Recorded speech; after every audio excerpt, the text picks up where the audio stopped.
11 p.m. here. All right. Yeah, previous webinars were like 11 p.m. So from this month, it has started to get better. Right. Okay. Yeah.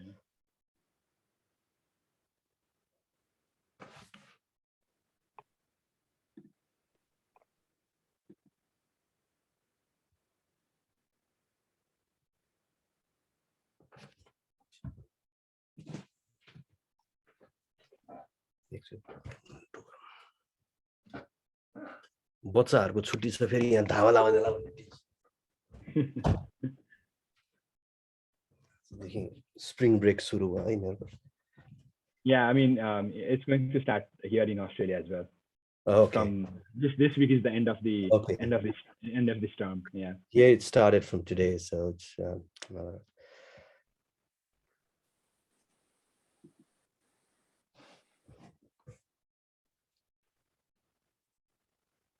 on here, kids are already asleep, so that's yeah.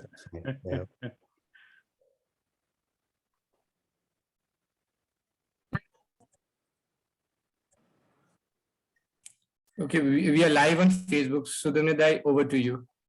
Yeah, okay, thanks. Thank you, Samar. So good morning, good afternoon, and good evening, everyone. It's 10 p.m. here in Canberra, 5:45 p.m. in Kathmandu, and 1 p.m. in London. Welcome to the 17th webinar of the IIDS on politics, economy, and public policy. We also have an organizing committee to run this webinar. I'm Sudyumna, Dahal PhD candidate at the Australian National University here in Canberra. We have Dr. Praveen Khadka, assistant professor at the University of Essex in the UK, Samar Rana and Devika Thapa from the IIDS in Kathmandu. Without delay, let me introduce to our panel today. Our speaker for today is Dr. Nimesh Dhungana. Dr. Dhungana is a lecturer in disasters and global health at the University of Manchester in the UK. He is an interdisciplinary development and disaster researcher who looks at the political possibilities and challenges of youth-led bottom-up activism in constructing alternative narratives of care, accountability, and justice in the wake of COVID-19 pandemic. Dr. Dhungana was a postdoctoral fellow at the London School of Economics and Political Science, where he also completed his PhD. The topic of Dr. Dhungana's presentation today is Dissenting in Disasters, Perspectives on Democracy Disaster Interface in Contemporary Nepal. A very appropriate topic for this month, as this month also marks the 7th anniversary of the 2015 earthquake. Our discussant for today is Dr. Stefanie Lotter. Dr. Lotter is a research fellow and senior teaching fellow at SOAS, University of London.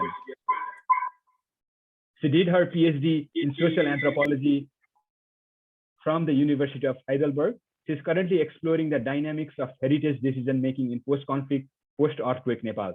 She is also one of the editors of the recently published book on Nepal entitled Epicenter to Aftermath, Rebuilding and Remembering in the Wake of Nepal's Earthquakes. Those who are interested, I'll share the link in the Zoom chat later on. Some kind reminder for our ground rule today. Please keep your mics muted unless you are invited to speak. Dr. Dhungana will speak for about 25-30 minutes, followed by a few minutes of commentary by Dr. Lotter. Then we will open up the floor for questions and comments. Please use the chat forum to ask your questions, or please raise your hand in the Zoom feature if you want to speak. Dr. Dhungana, the floor is yours. Okay, thanks Sudyumna. Thanks for that kind introduction and for organizing this event. Also to the rest of the team. Thanks Stefanie for acting as a discussion and others for joining. So let me just quickly share my slides first for delay. So can you see my slide? Yeah, okay. So as Sudyumna said, the title of my presentation is Dissenting in Disasters, Perspectives on Democracy, Disaster Interface in Contemporary Nepal. And before I dive into the topic, I just want to give two quick caveats. One is this title, as you can tell from the title, the topic is intentionally kept a bit broad. So I'll give a broad brush sort of approach to my topic and what this means. And some of the subsections in the presentation may be a bit more developed based on my PhD research. Others are much more ongoing in the early stage of development, so it may not be as well developed. The second part, as Sudyumna also mentioned in the beginning, I'm primarily a qualitative researcher. I mostly draw on ethnographic, interview-based, and focus group discussions kind of data. So for some of you, you may be more familiar with looking at numbers and statistics as a form of evidence. I don't particularly deal with numbers. So it may be sort of some of the presentations may be less familiar, some of the content. So feel free to sort of interrupt me if you need any clarifying. There's any clarifying questions, or we can also have sort of more methodological discussion at the end. So in terms of my main I want to start by my main entry point here. What is my core motivation? So I work at the intersection of these three interrelated but also distinct fields of contemporary societal concern.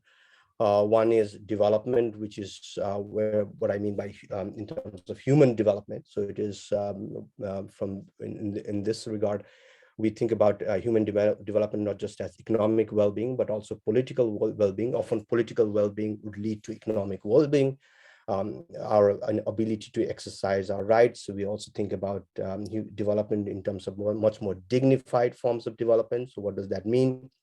That is linked to democracy, our ability to exercise voice. So it's not just about democracy, not just about conducting periodic elections, setting up democratic institutions. Of course, those are important part, but we are thinking more about here in my approach.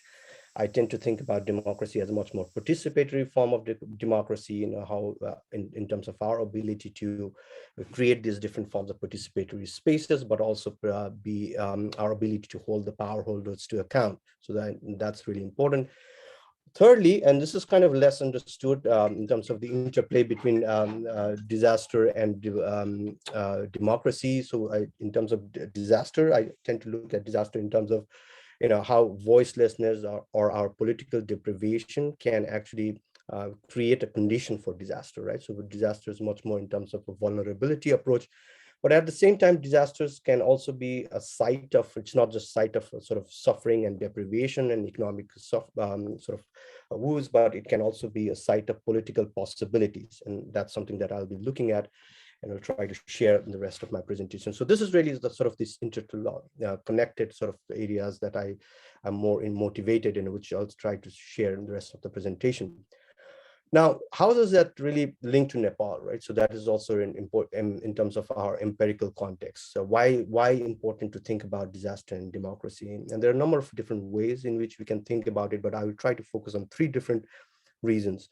One is, disasters in Nepal, as we probably know, is becoming a lot more complex, intersecting. Some people also call it like cascading disaster. I listened to the presentation by Dr. Arniko Pandey, I think a few weeks ago, where he talked about Melamchi disaster, and he tried to, rightfully so, characterize that as a cascading form of disaster. Right? So cascading meaning often the source of disaster, the causes of disasters is very difficult to kind of observe and discern.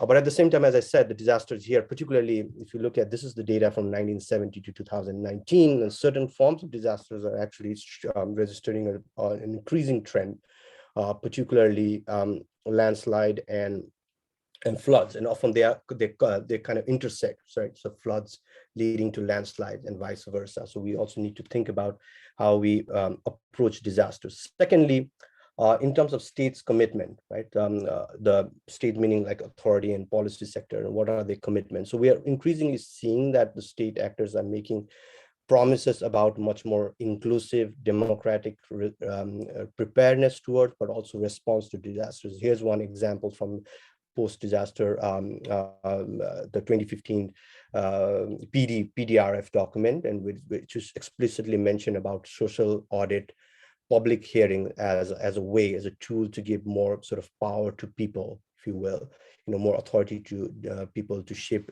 post-disaster response and reconstruction. So it is also, as Sudyumna earlier mentioned, is that we are actually in the eve of the 7th anniversary of the 2015 earthquake. So it is also an opportune time for us to revisit these policy commitments, to see what the government has done. So this is another reason why we need to look at disaster and democracy more closely.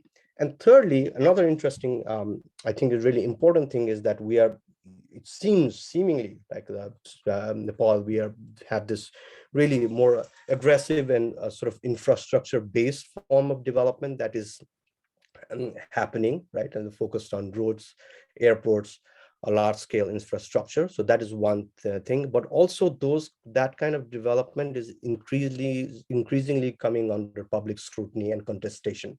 So young people are kind of contesting, protesting, resisting that form of development. As you can see here, Bina ko Bikas, right? The environment, they are kind of raising attention to the environmental and ecological consequences of this form of development. Air, not airport, right? So that's a very symbolic way in which people are talking about not just disaster, real disaster, but the consequences of disaster, and disastrous consequences from certain kind of development. So that is also makes it a very important topic to look at.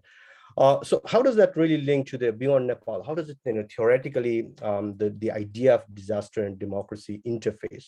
Where does it come from? So there's two sides of the debate here. One is we think about democracy as a safeguard against disaster, and this primarily goes back to the seminal works of Amartya Sen and John Ray, where they talk about democracy, not just, again, as elections and setting up institutions, but also in terms of our voice, our ability to voice concern, to participate in different forms of politics. And in their later work, in 2002 work, this book, Development and Participation, they make a much more explicit kind of definition of voice. What does voice mean and what voice does? And they define voice in terms of threefold values of voice. One is intrinsic value, which is like really voice is linked to our inherent human right? It's our linked to our well-being, again, linked to the idea of human development. It also has instrumental value, because voice by voicing, by raising concerns, by dissenting, by disagreeing, we can also draw power holders' attention to certain social or political problem. So that is the instrumental value of voice. But voice also has, and this part we know less about, the constructive value of voice, which really comes from much more deliberative understanding of democracy. How can we voice, how can we kind of participate in different kind of participatory forum in order to kind of establish new forms of social political priorities and values? And that's what we mean by constructive value of voice. So this is how democracy can serve as a safeguard against disaster, right? And then they are mostly, John Ray's and Amartya Sen's, they are mostly talking about it in terms of deprivation and also famine prevention, how democracy can play a role. Not so much about on other kinds of disasters. So their focus has mostly been on famine prevention. But we have also this very long-standing political and political scientists and political sociologists, anthropologists doing research on how disaster in turn can trigger democracy, different kinds of democratic contestation, democratic politics. Two interesting work, one by political sociology Nicole Curato, her work on 2013 Typhoon Haiyan. So here, basically, the whole idea of dissenting is like really it emerges as in contestation of authorities and state authorities, but also other formal actors, framing disaster as a time where we have to come to a consensus, right? Unity that we saw also with the COVID time. But often this can actually undermine other kinds of political action. And so these scholars really draw attention to different forms of political action, contestation, challenges, questioning of authorities, right? Claims for justice and accountability that take place in the contested environment of disaster. So on the one hand side, what I'm saying is democracy as a safeguard that helps prevent disaster, but on the other hand, democracy can also happen in the context of disaster. So that is something. Now, the problem with this kind of debate, it is very much event-focused understanding of disaster, right? So disaster can happen. So, we need voice, we need to contest, we need to challenge authority to prevent disaster, but also to, that kind of contestation happen after the disaster. But it's also very much event-based approach to understanding disaster. But if you really look at the practical side of things, mostly coming from more people who do more applied kind of disaster research, people tend to look at disaster not as just as an event. It is also a process. It is a cycle. right? So disaster often happens over time, really, because we neglect or ignore vulnerability, different forms of vulnerability. So that means we need preparedness. Then when disaster happens, it's an emergency situation, it needs to be responded to. That leads to longer term recovery, reconstruction. And again, prevention and mitigation, meaning that we need to be prepared for those in anticipation of future disaster. So this is actually a much more practical and sort of cyclical way of looking at disaster. And so we also, as someone who is interested in democracy, how democracy takes place in these different stages, we also looked at some of the ways in which it may be happening, right? So in the preparedness phase in Nepal, we have different kind of approaches taking place, such as participatory risk mapping, community-based risk assessment, where communities are involved in kind of identifying different sources of hazards. I'm not saying that a lot of disagreement and dissent happens in those spaces. As we know from a long-standing research on participatory spaces, often those are very projecticide. Those kind of activities can be very much like project based. So I'm not saying that dissent happens within those spaces, but that is one way of looking at it. In response, we can see civil society actors organizing different kinds of accountability campaign, which formed part of my PhD research, basically anti-corruption and other kind of campaign in response to disaster. Then there may also be protests and other kinds of public hearings, town hall meetings that activists organize. And Stefanie, Stefanie has done some interesting research on this topic, on how sort of heritage activists they come together in sort of negotiating a newer forms of spaces in heritage reconstruction in Nepal in the wake of 2015 earthquake. So that is another way in which when we think about democratic possibilities in disaster recovery and reconstruction. And also, there are also some interesting work happening about decentering, what I would say, decentering capacity. So when we think about disaster, we all often think about like professionals, experts, dealing with disaster, right? We have experts often in Nepal, military or the police or security forces, they are involved in disaster response and recovery. But we can also think about decentering capacity, meaning more, ordinary citizens becoming part of the response process in anticipation of future disasters. So here are some work done by, in a smaller scale, done by NGOs in which they are trying to sort of train young people, right, at school and other places about how we can deal with disaster. So this is like different ways in which we can think about the democratizing possibilities of disaster from a much more practical and kind of a perspective, moving beyond the theories that I mentioned before. Okay. Now, what does this mean for my own research, right? So as just giving that empirical context. So in my research, I'm looking at this overarching question about how did democratic dissent manifest in the everyday context of Nepal's dual disaster. And dual disaster meaning I'm focusing on 2015 Nepal earthquake, but also looking at the ongoing COVID pandemic as kind of defining that as a disaster. And what are its implications for disaster democracy interface? It's a longitudinal study. I've been doing this research since 2015 when I started my PhD, and I'm continuing to do it. Focused on earthquake reconstruction, but also now looking at COVID, as I said. And it's the aim is to contribute to the newer understanding on democratic governance of disaster. And when I say disaster, I'm talking about also preparedness, response, recovery, and reconstruction. Here I'm sort of shamelessly promoting some of my published work, and just like some of the work that I've done with this one. I worked with Nicole Curatos on 2013. So it's a comparative study between the 2015 Nepal earthquake and 2013 Typhoon Haiyan, where we looked at sort of the democratic sort of participatory politics in the wake of these two different disasters. Also looking at sort of how early responders think about participation and accountability in the wake of disaster. I've also written a little on human dignity and how human dignity was violated in the wake of the COVID-19 pandemic response, and how that has in turn triggered different forms of political contestation, right? So that is really important. And also this one book, which Sudyumna mentioned earlier, Epicenter to Earthquake, this is the one that Stefanie, Mike, and Mark edited, and I had an opportunity to contribute a book chapter here. So some of the evidence that I'll be presenting in the next part of the slide also comes from this book chapter. It's a fascinating work which really draws on ethnographic case study and historical data. I really encourage you to look at it if you're really interested in this topic. Okay, so with that, let me just try to like contextualize a little bit more. And what do I mean by dissenting in disaster, right? And I'll try to provide some more evidence, again, more contextual evidence to that. So one is, we can see the dissenting, meaning, again, dissenting here means not really following the official approach to disaster, formal approach to disaster. There are different informal ways in which citizens actually becomes first responders, right? So again, idea of decentering expertise.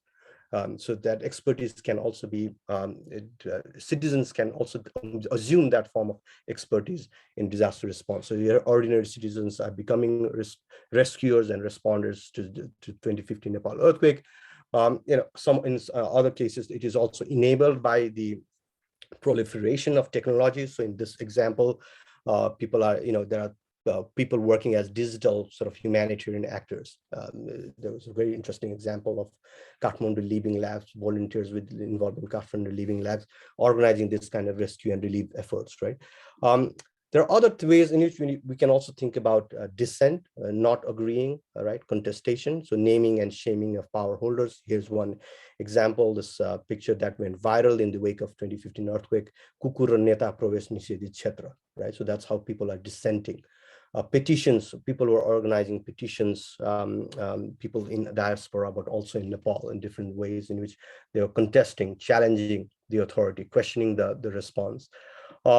There's also like protests that happen in some sense, pockets, certain places in Nepal, in kind of in response to what they think as the slow and sluggish response to the earthquake. So this forms of dissent, disagreements, challenging, questioning happened in very spontaneous way in which this kind of a response happened.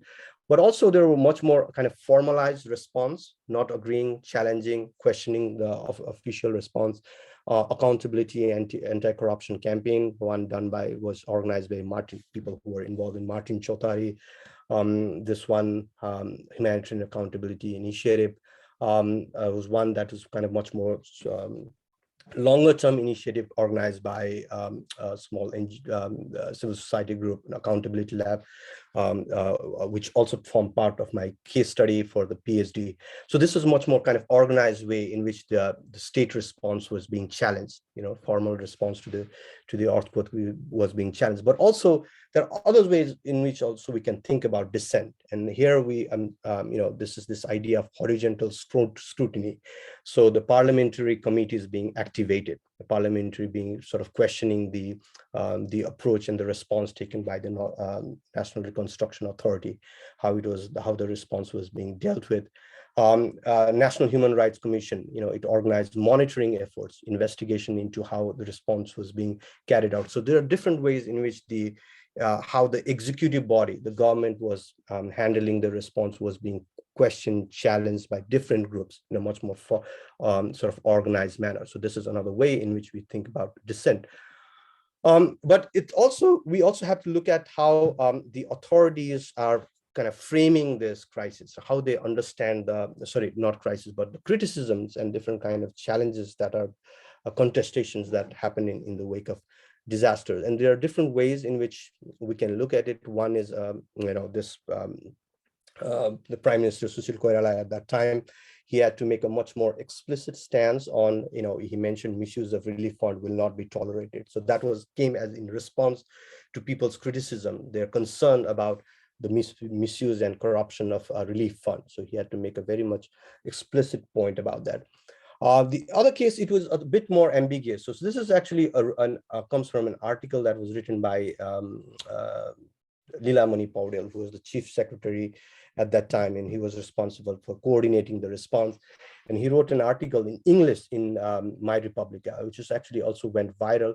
And here is actually kind of ambiguous, I would say, slightly more dismissive of the criticism that was happening that the government was receiving at that time. And he was basically saying, you can criticize, citizens can criticize the government, but you also have to follow you cannot breach the law, basically, right? And so you have to comply with the government.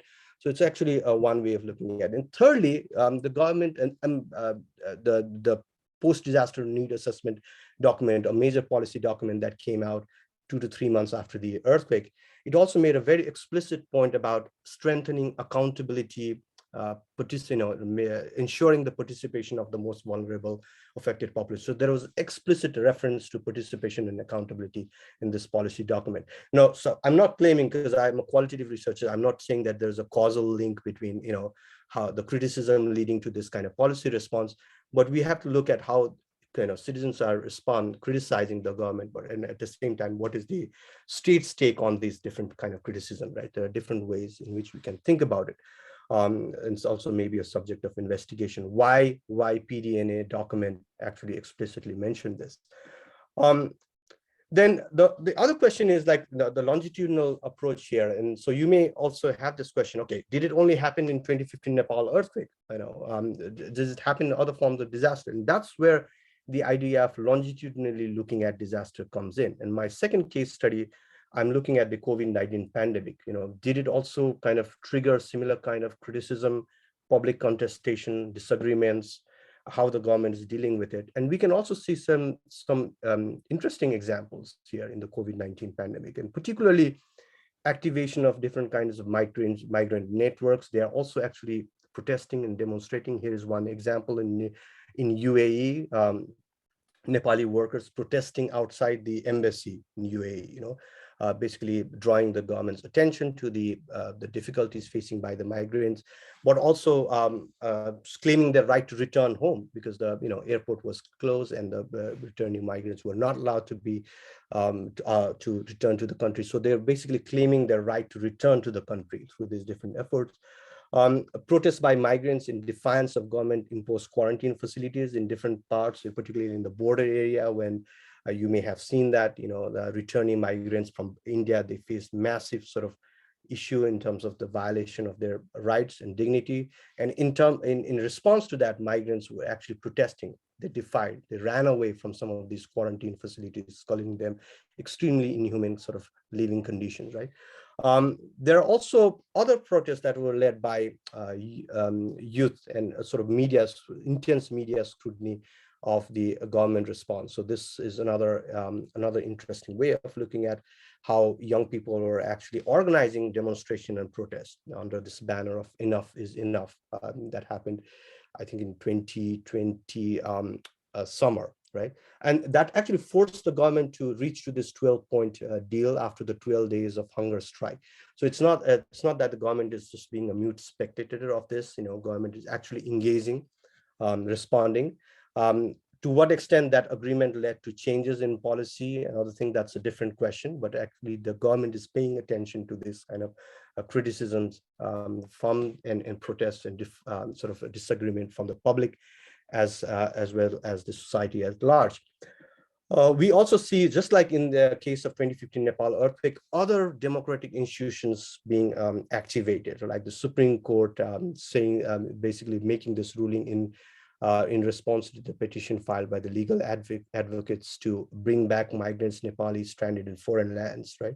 So that was kind of one way of looking at disagreement as in sort of by contrast to what the government was saying, that this is, we have to impose a strict lockdown, close the border, but there are other ways in which this is being kind of contested by different institutions. And so another good example is how civil society alliances were formed around right of the public, particularly migrant workers. There were also like campaign to tackle misinformation, and it's still ongoing, tackle misinformation and disinformation, often coming from the people in position of power. So this is also really sort of some of the really interesting way in which this, the official response is being contested and challenged by different sections of the society.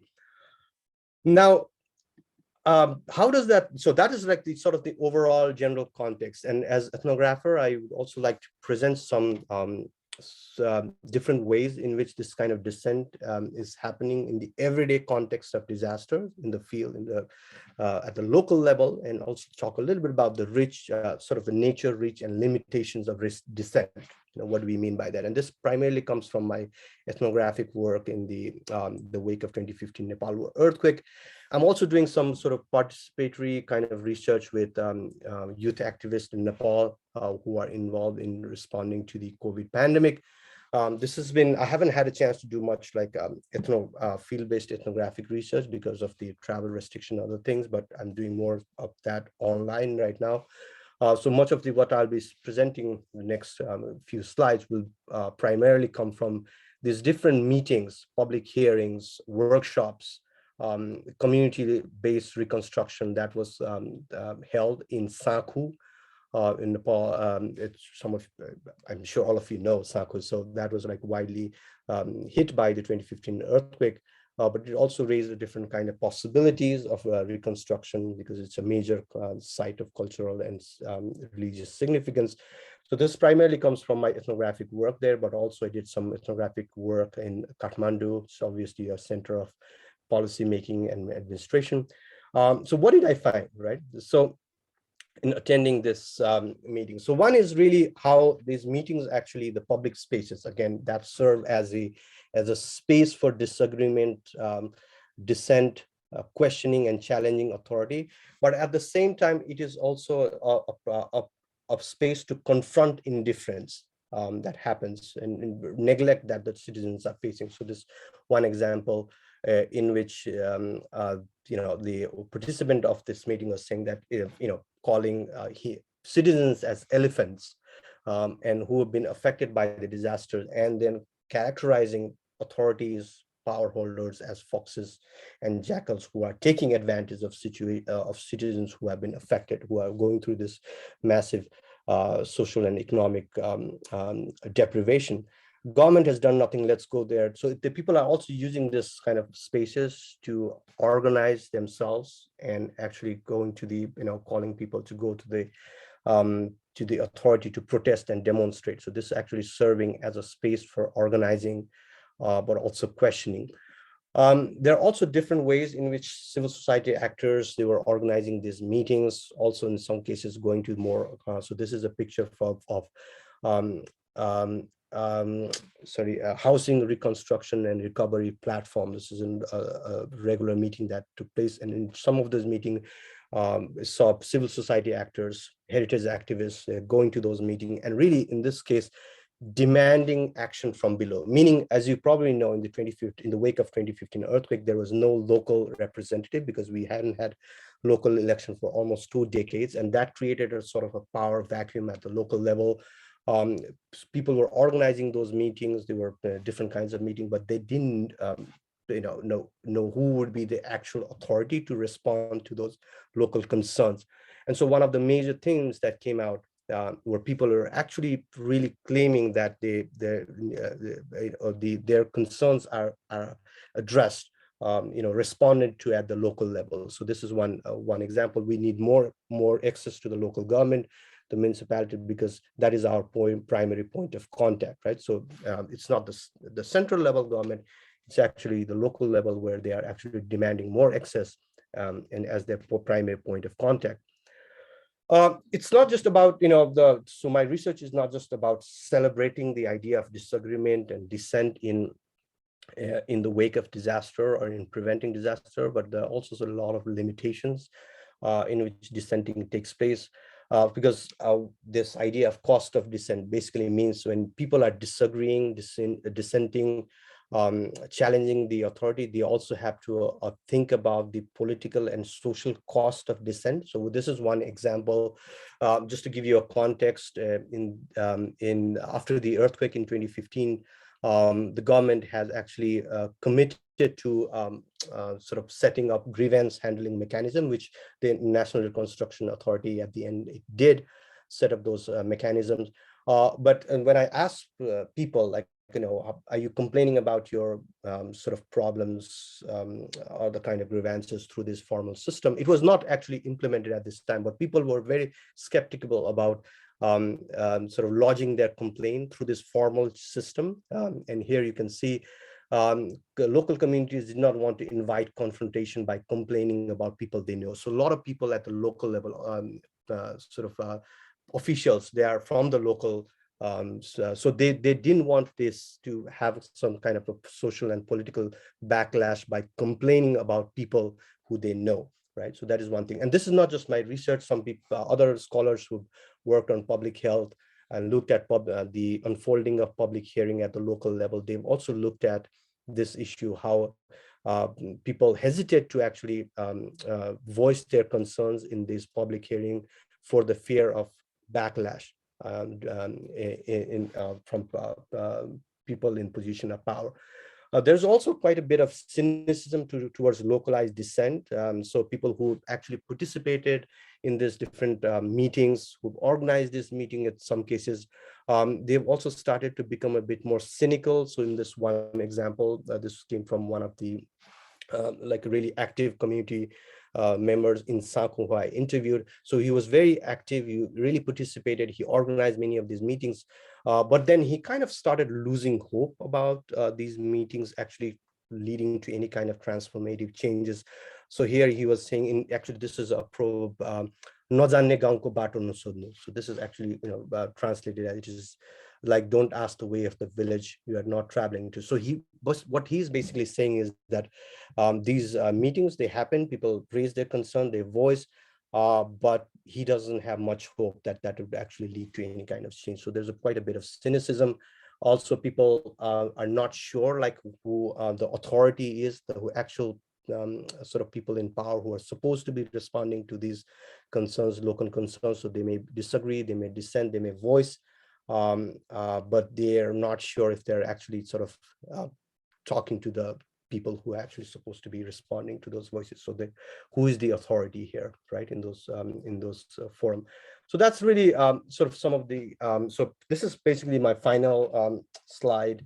And I want to end with some of the implications from my research. Again, it's in an early stage of development, particularly the COVID thing.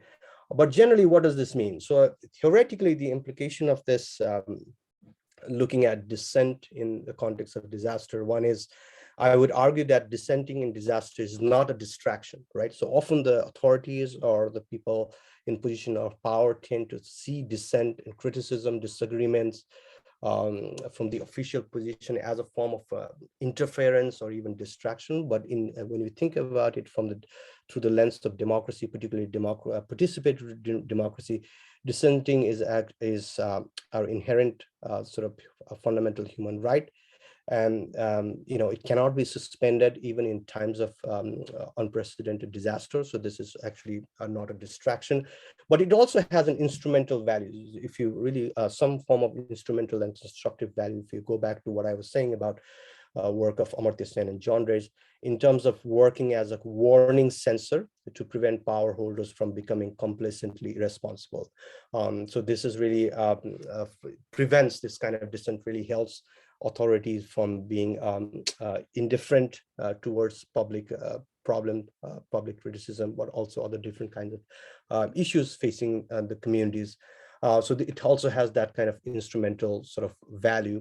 The challenges for and sustainability of dissent, one of the main things that we should be looking at as scholars, but also practitioners, is that often this kind of dissent is happening in Nepal, particularly in kind of large-scale disasters such as 2015 Nepal earthquake or the COVID-19. There's a lot of public outrage. People are criticizing, but there is very little sustenance of this kind of criticism. It tends to fizzle out after some time, right? This idea of organizing, protesting, challenging the authority. So why is that happening? That is itself is an interesting question. We need to be, why don't they get like traction? Why don't they happen over time in the face of recovery and reconstruction? Why does it mostly happen in the immediate aftermath of disaster? So that is another question. How to create broader alliances to increase power on pressure on power holders. That could be an interesting question for scholars, but also activists who are involved in this. A policy practice mismatch. There's quite a bit of sort of policy rhetoric in terms of organizing different kind of spaces of participation, but in practice, there's very little happening. One example is about public hearing. So in 2015 Nepal earthquake, there was prompt policy commitment to hold this kind of public hearings at the local level. That really didn't happen, at least not my research. It didn't show any kind of a public hearing happening, but there are other people who have also documented about those public hearings not happening at the local level. State action is reactionary at best. So if there are criticisms, state does something, but is often very tokenistic or reactionary. And often there is a very much tendency among state actors to be dismissive and even silencing of public criticism, right? So it's not very seeing criticism as not very useful in disaster context. So that is something that we need to be thinking about in terms when you think about in terms of policy or state action. Finally, I think as qualitative researchers, I want to make this point about why we need more longitudinal and in-depth case analysis to understand the role of dissent within different phases of disasters. So not just immediate response, not even recovery, but longer term rebuilding and reconstruction. We need to look at dissent more closely, and that demands a much more longitudinal and in-depth case analysis to understand this through different phases of disaster risk reduction. I'll end there, Sudyumna. Sorry, I may have taken a bit longer than expected, but I would welcome comment and question. Thank you very much. Thank you, Nimesh. No worries at all. Actually, the very interesting presentation. I was in Kathmandu during 2015 earthquake and aftershocks, and involved in various relief activities in the beginning, but later very closely involved with some of the things that you saw, the PGNA, PTRF, working very closely with the government as well. So it brought all those memories fresh, and I have many queries now. But for now, I'd like to hand over the floor to Dr. Lotter. If you could take a few minutes to comment on Dr. Dhungana's presentation, and then we can open the floor for questions. Dr. Lotter, floor is yours. Hello, yeah, thank you very much for having me here, and thank you much more, Nimesh, for this absolutely fantastic presentation that was so rich that obviously I have trouble bringing this together in 5 minutes. Let's start perhaps with the core of this presentation, which is to invigorate that space of participation. An interrogative encounter is envisaged here, the potential to reshape an unequal state-society relationship.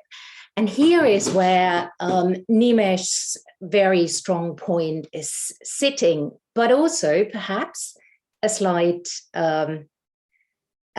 misshaping of that relationship. So where the criticism might lie is in sort of conceptualizing how exactly that space of participation is used. So what is participation? Is it sort of being lectured in a meeting that is state facilitated, that perhaps even gives the possibility to ask questions?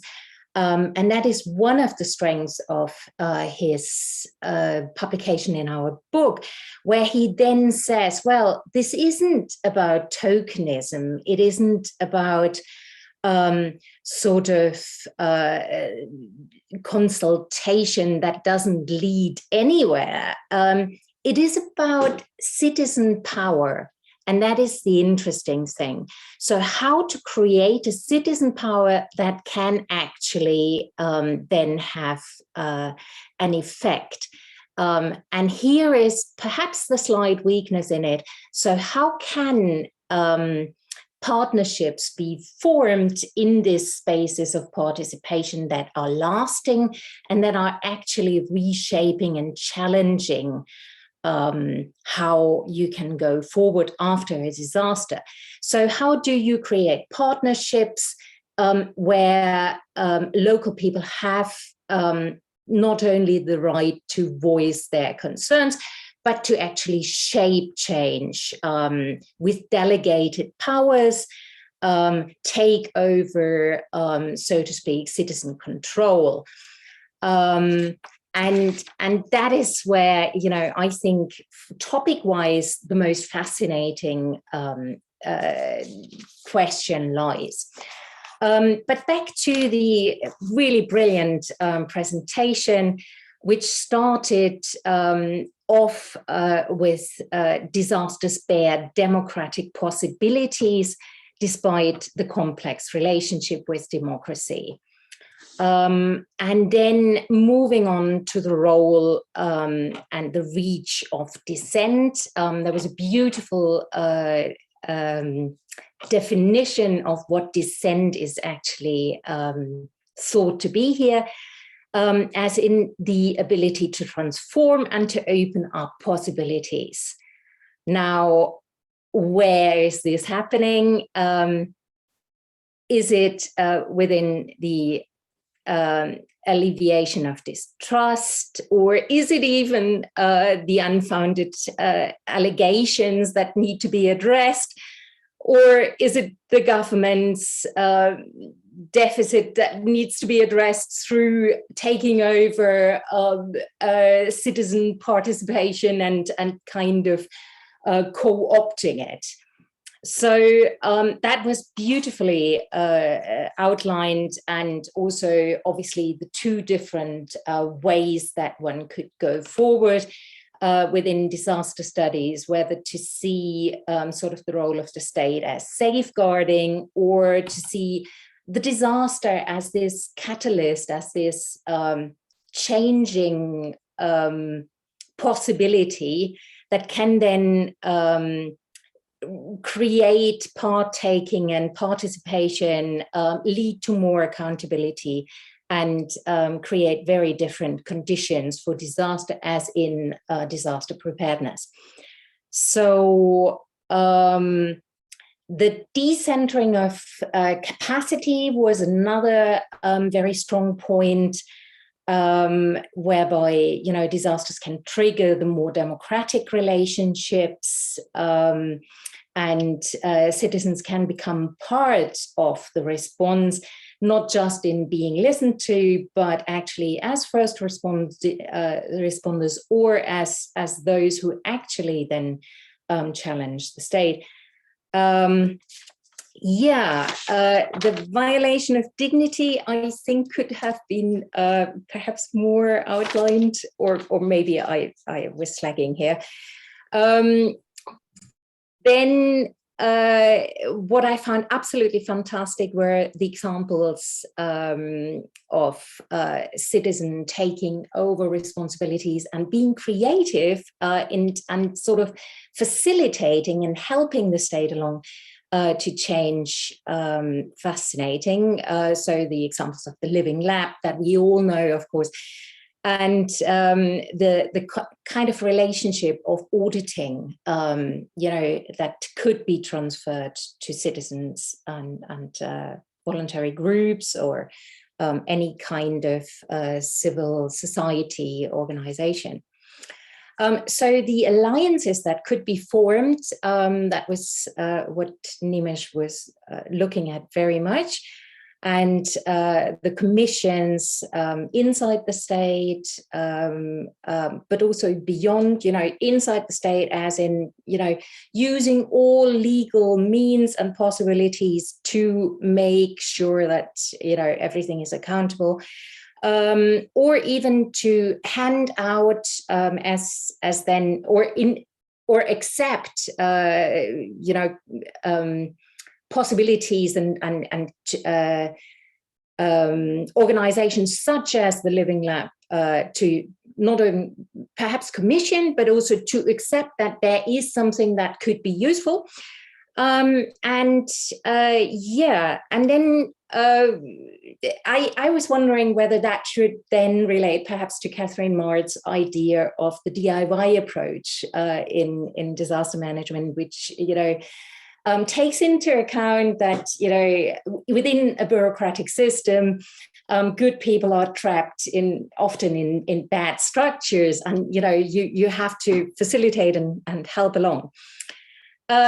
But let's go back to the real strength of Nimesh's work, which surely lies in the longitudinal study, and the fact that he complicates disaster studies by showing how disasters overlap. They're not just dual, they overlap, they intersect, they perpetuate, they may even catalyze.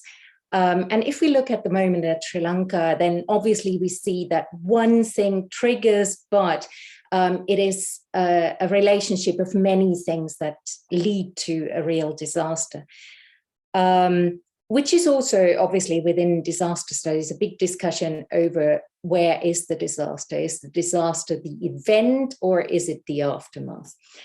Then my slight criticism perhaps lies in the fact that maybe if one is harsh, one could say that Nimesh has a certain urban bias, which, we're all drawn to the youth activists because they're so eloquent and fascinating and easily accessible through online research. But what do we overlook by looking at a certain demographic here in responding to disaster? So public spaces are obviously coming up in various places, and they can confront, but do they actually change? That's clearly the question. And then coming slowly to the end here, because I'm sure I have exhausted my 5 minutes already. So dissent is not a distraction, that's for sure, we know that. And public hearings are cathartic, perhaps, but do they also change? And in terms of methodology, I think that was absolutely clear. I think I'm through. Thank you very much. Thank you, Dr. for that very detailed comments, very thoughtful comments. We really appreciate your. Nimesh, would you like to respond quickly, or shall we take 1 or 2 questions and then you want to like sort of do it together? What's your choice? We can. Yeah, either is fine. Yeah, I could maybe respond to one of things, 2 things. Okay, sure. Yeah, I completely agree. Thanks so much, Stefanie, for that. I also really admired your work and had the opportunity to go. So completely agree with this, particularly the idea of alliances is that's really important. And I think that's something that I wanted to raise in this presentation also, because it seems this kind of contestation, disagreement, dissent happening at a very smaller pockets, if you will, or in the immediate aftermath, but how do we sustain that? So that's really something, not just as a scholar of disaster, as a scholar of development that I'm looking at, but also it's just a concerned Nepali citizen, right? How do we actually sustain this kind of alliances at a longer term, and not just at the local level, but the central level? And that seems to be probably build kind of more solidarity and those kind of avenues. So one is that I agree with your idea. Maybe I should make my positionality as an ethnographer clear. What you mentioned about the urban bias, and obviously that is. I am an urban kind of researcher, and I also need to make that clear. And even in my work on Sakhu and Kathmandu, so I primarily focused on urban centers, and so with Kathmandu Living Labs or other activism that I'm accountability lab. It's really primarily. So I wouldn't claim that the same thing happening in rural places, because as an ethnographer, you also have to make it much more context specific. But in my current work in COVID-19 response, I'm working with people in Banki and Sindhupalchok. So try to make it expand that reach a little bit in terms of understanding how this may be happening slightly differently in other places outside Kathmandu, for example, right? And how people are organizing. So that may be something that I'm trying to more consciously build in my own work. The idea of do these kind of spaces bring change? I mean, again, that's really really hard to tell. It's not a causal analysis, but I'm only saying that in these spaces, because people self-assert their right, and it is very hard for the authorities and power holders to ignore. And which is what I mean by once those criticisms happen, it is very hard for the authorities to be complacently irresponsible, as Dres said. But like in terms of instrumental changes, right? Like, did that change lead into policy changes? I think that's where we need a much more longer term longitudinal research to identify that. I'll stop there so then and take other questions. Thank Thanks. you. Thank you. Sorry, thank you, Nimesh.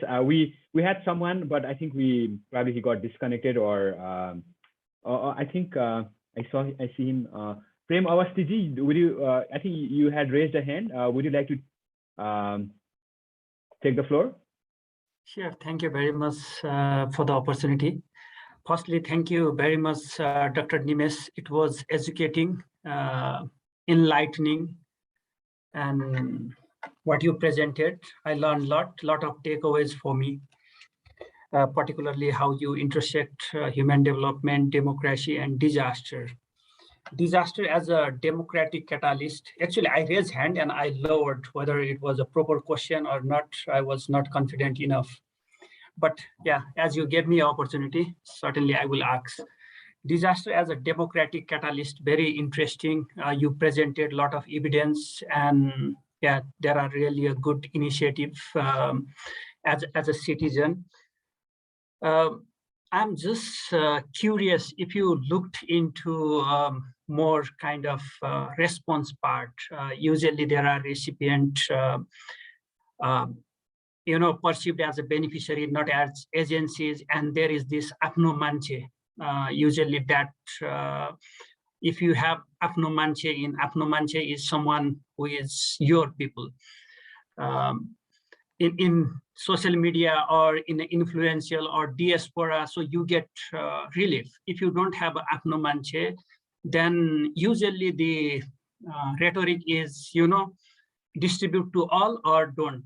So everybody wants to get a share, which is against the humanitarian principle and against, the notion of disaster response. So I'm curious if you have looked into that from, disaster as a democratic agent, and if you see this reoccurring disaster or the major disaster, usually those happen. The marginalized people lived in a marginalized land, far-flung areas which are out of services. So they are the one usually affected. So that's my curiosity question, and a big round of applause to you for very insightful and adding a knowledge in the Nepal disasters landscape. Thank you. Thank you, Premji, for that really encouraging feedback. Yeah, I completely agree. I think there's, even in the international humanitarian sector, there is this idea of like, it came out, Sudyumna would also know that in the wake of 2015 Nepal earthquake, there was a debate about targeted response, targeted relief distribution versus so-called blanket relief distribution, right? So whether we should do it like much more blanketly or sort of kind of wholesale kind of relief distribution. In my view, I think, like personally, I think the targeted is much more like democratic, inclusive, social justice approach to relief distribution, because we are really focusing on people who are more vulnerable. That doesn't mean, as Premji, you mentioned, I'm not saying that they don't have agency. People also claim their rights, as I showed some of the data. But the blanket approach was a much more kind of convenient approach for the government, actually, because at this large-scale disaster, they basically said, okay, let's give everyone the relief. They were not really thinking about much more targeted and justice-based approach to distribution. So I think that is my personal take would be, we need to think more closely about the social justice-based approach to relief distribution, which might be more like a targeted approach. But why does the government, in large-scale disaster, does a more blanket approach? It's a really an empirical question we need to think about. I want to talk also, say a little bit about afno manche. because that is really critical. And one of the slides I showed about this cost of dissent, right? Why people don't voice, why people hesitate to criticize. And in my ethnographic data, there were a lot of people who didn't want to go to the public hearing and criticize about people, as I said, people they knew.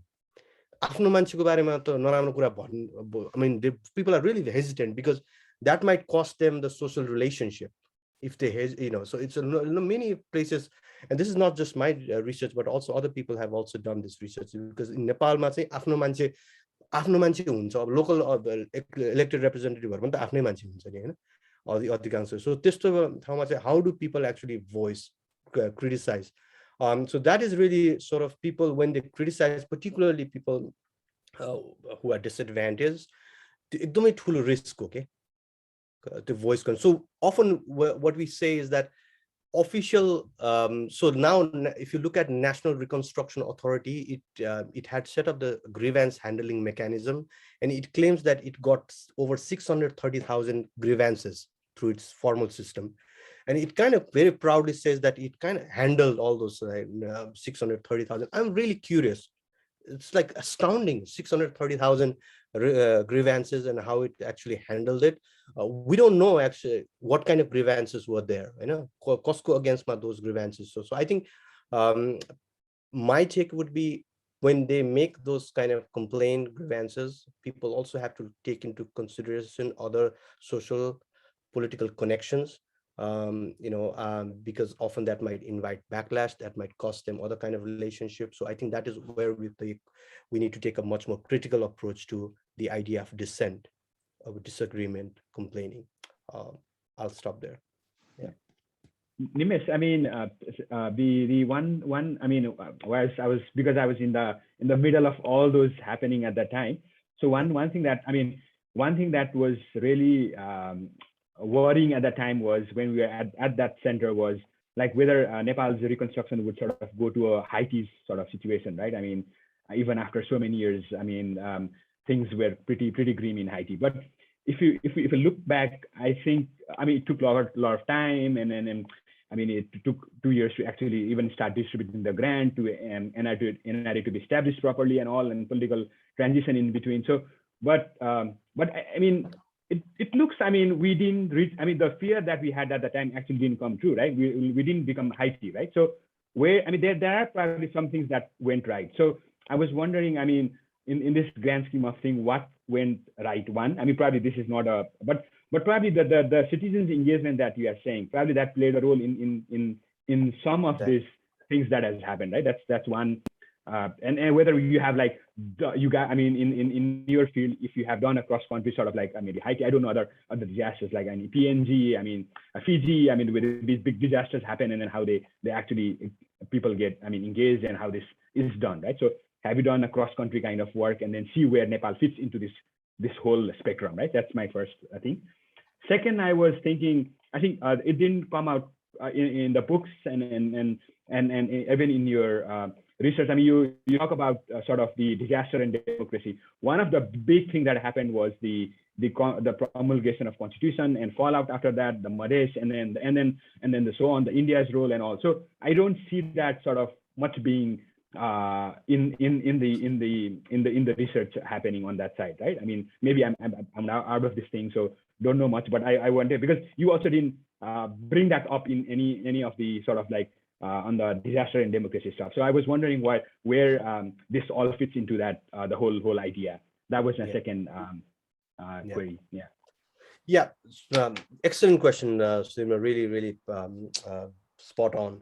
I think the first question, the comparative, I've done some work on the Philippines, the 2013 Haiyan, and actually, but we don't present a very kind of promising picture and that paper, actually, with Nicole and I did a paper.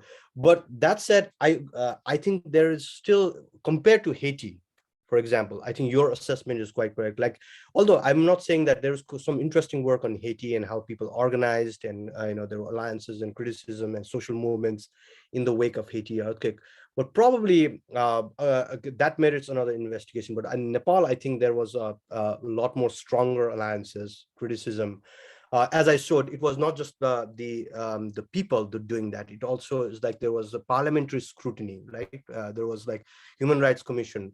We saw that in the COVID response too. So I think it's not just about citizens, but democratic catalysis is also about other institutions becoming activated. That's to some extent shows that democracy is working.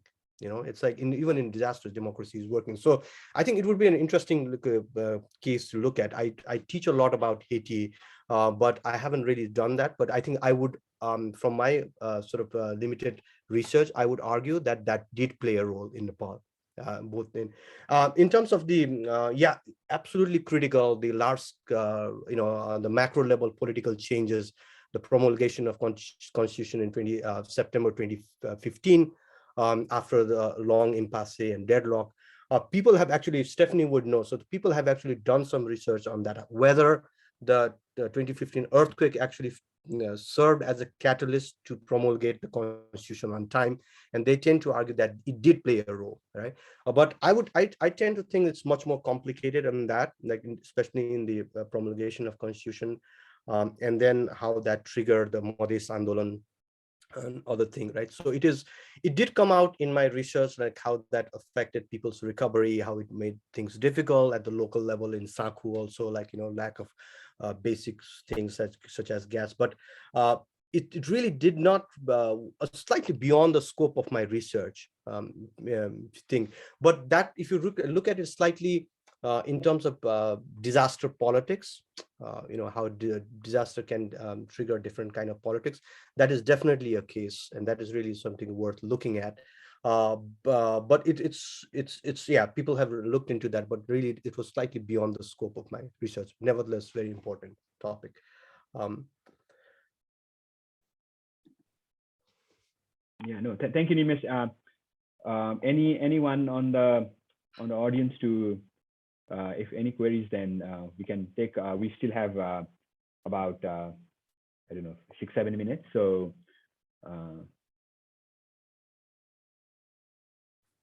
if not, I again have another question, because I mean, sure. I was so thick and thin of that the whole process that I have another question as well. So one thing that keeps on sort of coming back to me is like the after the earthquake, I mean, the 6 months it passed, I mean, the 1 year.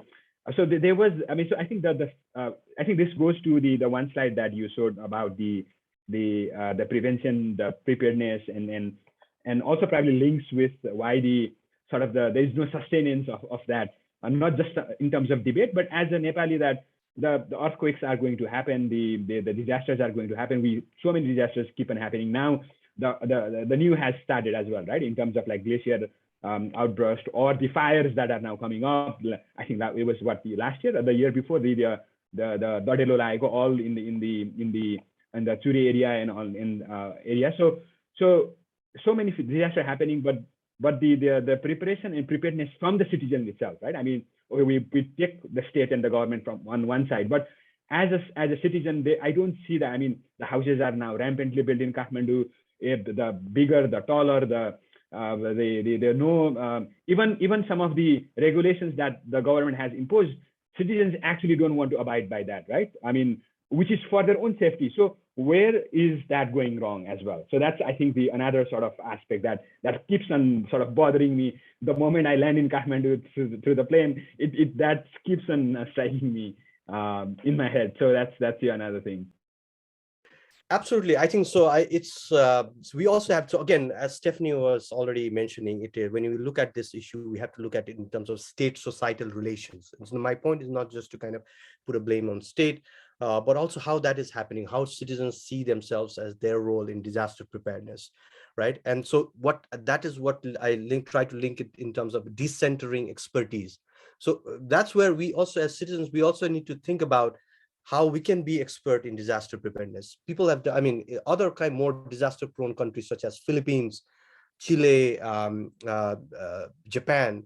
Philippines is a very good example because now they have incorporated disaster education as part of their curriculum, and students are taught about those. Also question policy, challenge policy. So dissenting is also about that. So, so it has to be part of what some people call as a self-sufficient society. We need to be think about not this as a state role. And there are really some really interesting work on this. There's a book by Robert Mayer, the economist actually, by the way, based at Wharton School, called The Ostrich Paradox. And they talk about this in terms of what you're mentioning as main problem, why people don't under prepare for disaster. There are many biases they talk about, but there are two major ones. One is amnesia and the other is myopia, right? So the amnesia is another form of thing because we have a very short attention span. We tend to forget about disaster, although disasters are happening. And so it is also because maybe floods and landslides are happening much more frequently. People may be more prepared for that. Earthquake is not. So people maybe turn, and also it's myopia. People, we are very short-term oriented, not sort of longer term. And that also applies to the government. So I think we also need to be looking at, and those are most more sort of a social psychological approach to disaster. So I think it is my answer to that would be really, it is to be looking at, we need to be looking at more in terms of state societal relations and how we think about state. So I think that's really the key here. I think Stefanie had her hand up, if I'm not mistaken. Okay, yeah, Stefanie. Oh, thank you very much.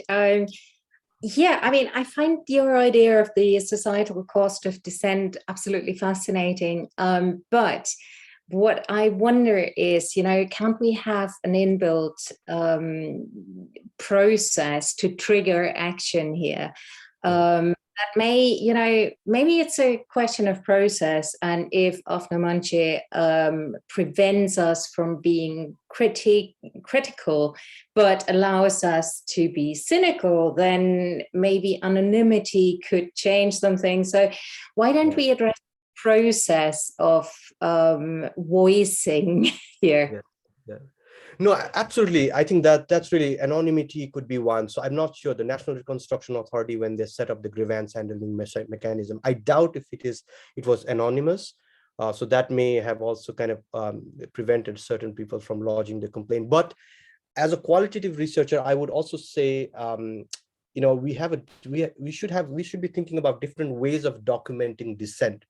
So here, people are not kind of lodging complaint, or people may be hesitant to do so in the formal kind of system of grievance handling, right? So we may be thinking about maybe people going out and talking to communities through interviews, through ethnographic data. So there may be other ways in which we can, the idea is like, just having a voice is not dissent, right? So people may choose silence because voicing may lead to other kind of problem. So we need to find other ways of also capturing silences. Silences may be a form of dissent. And so I think that is where we need to do more work, maybe as a qualitative researcher. But also the state needs to be thinking about, maybe, as you said, Stefanie, more anonymous form of complaint handling, those kind of mechanisms. Yeah. Yep. So No, please go ahead, Nimesh. I'm done there. Okay. Yeah. No, I think we are almost there in terms of time as well. So if there are no more like burning questions, then probably we can probably close the seminar for today. On behalf of the organizing committee and the IIDS, I'd like to thank you both, Dr. Dhungana and Dr. Lotter, for their time. I'd like to thank everyone for joining in and asking some interesting questions there. Next month, we'll be back again on the first Monday, May the 2nd. Till then, everyone stay safe, and thank you very much for your time. Nimesh, thank you very much. Dr. Lotter, thank you very much again. Thanks everyone for joining. Thanks to the team. Thank you. Bye-bye. Fantastic. Yeah, brilliant. Yeah. Right.